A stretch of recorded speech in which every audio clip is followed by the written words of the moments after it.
Welcome to another video. I thought that it would be nice, since I have a little time, that I make another video. So here we go. As usual, nowadays, I have something to accompany with whatever I talk about. In this case, it's a nice cup of crisps.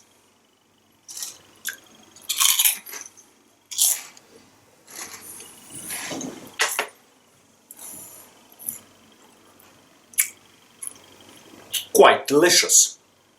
Now, let's move on. So, today I have actually sort of prop here, because whatever magazines I have, usually, doesn't matter, that's something that everyone gets. But here is the place I live in, has a free paper, and as you can see, it's quite big. Sure, of course it's filled with advertisements, such as this lovely cow thing, but it's just, somebody could even call this a waste of paper. And that reminds me that in Hungarian, much like in the paper itself, people love talking a lot. So that is something that I experience as someone who can speak two languages, if I may be so bold with my statement. So when it comes to English, which is going to be my left hand, and when it comes to Hungarian, represented by my right hand, there is a certain difference. And I'm not talking about grammar this time, I'm talking about something that comes with the culture, or that segment of the culture that deals with talking about current issues mostly. Because stories are stories everywhere, like King Arthur and the Knights of the Round Table, the tales of King Mátyás and his endeavors in disguise among the citizens of Hungary.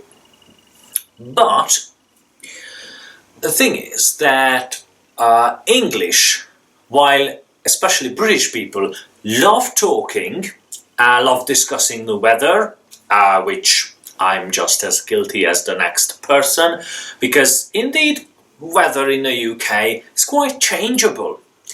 When I talk to my relatives and friends in Hungary, they always tell me the same thing: still hot, there you go, end of discussion.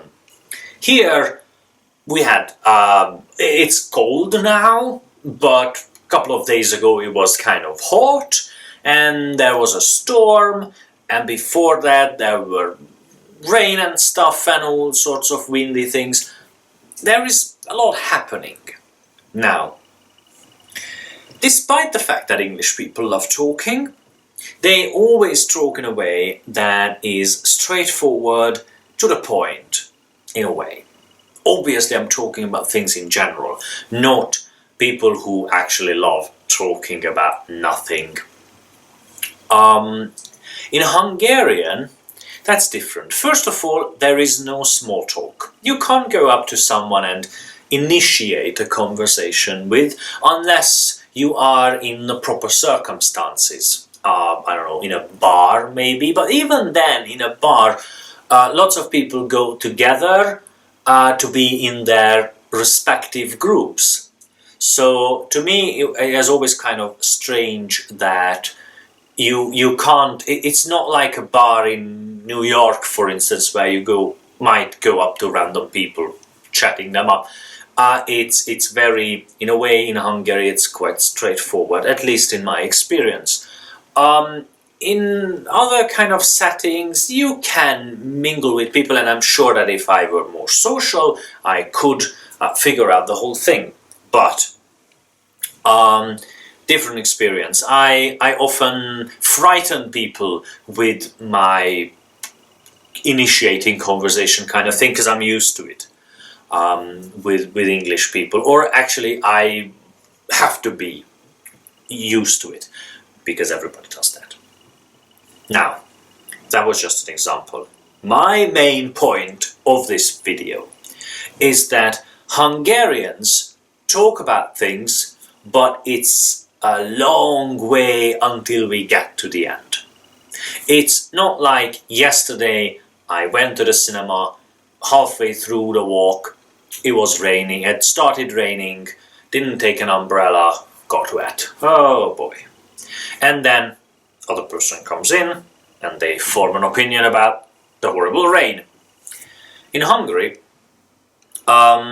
you might not talk about this. You might jump to a serious topic altogether. So, went to the cinema, and my left leg always hurts because I have a childhood injury, and then I went to have surgery last month, and you know where this is going. So it's kind of personal, and people often tell you what I would normally consider secrets, not in a KGB way or a CIA way, but in a way that you might not necessarily want to know about that because it's just, too much. And, maybe 6 months later that would be nice, but yeah. Now, so the way Hungarians talk about things and the way the language is designed by them or by us is that we use a lot of words. Lots of words mean the same thing or very similar, and you have a lot of variety. Sorry, right hand. You have a lot of variety, and often you can talk for 10 minutes, but in English that would be 2 sentences. Maybe that is an exaggeration, probably it is, because that's just the two extremes, but indeed that's what it feels like to me. So, the reason you have to learn loads of words in Hungarian is that eventually you're expected to understand when people are going on and on and on and on about stuff, seemingly never stopping. But despite of that, Hungarian does have the ability to use the English order of words, obviously conjugating them along the way.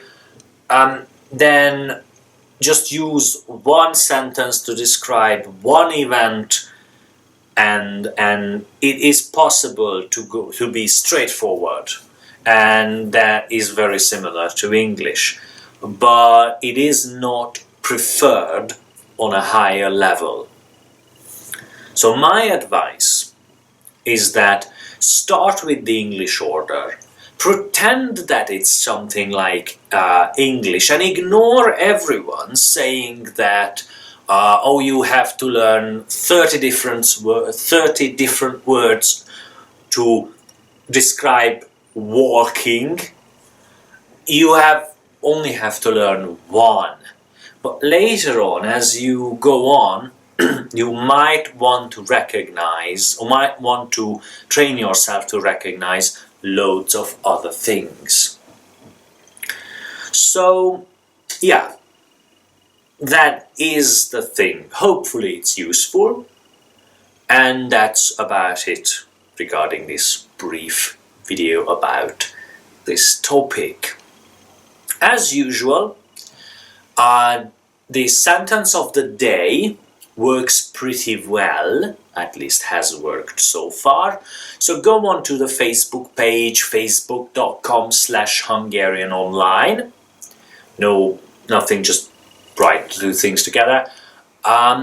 and participate in that. You get to ask all sorts of crazy questions, because questions are always fun, even if you think that they might be stupid. But the truth is, there are no stupid questions, because the whole idea here is that you learn the language. I can already speak Hungarian, so that's about it.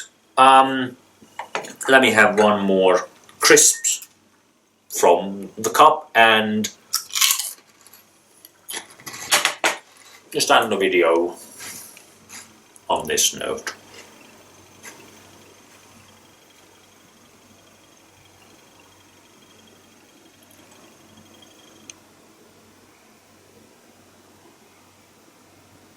I'm gonna have